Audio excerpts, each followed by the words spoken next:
ينضم إلينا من بغداد مراسلنا يوسف الحسيني، لديه ربما أبرز التطورات حتى اللحظة. إليك يوسف. نعم، أبرز التطورات جاءت ميدانية في هذه الساعة خلال الدقائق الماضية.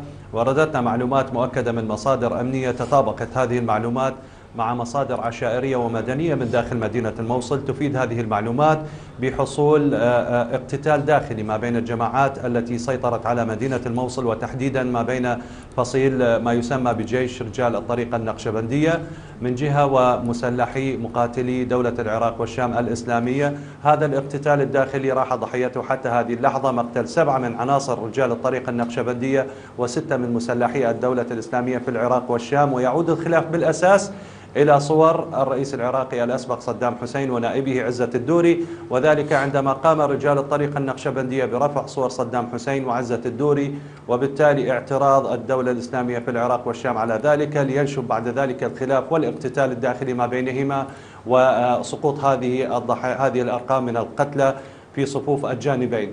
هذا الأمر يمكن الاستفادة منه بشكل كبير من قبل قوات الجيش العراقي المرابطة على حدود محافظة نينوى، وتستعد لاقتحام المدينة لاسترجاعها من قبضة المسلحين، لأنه مؤشر على بداية ضعف الجبهة الداخلية للمسلحين، كما أكد أكثر من مصدر أمني مطلع لسكاي نيوز عربية.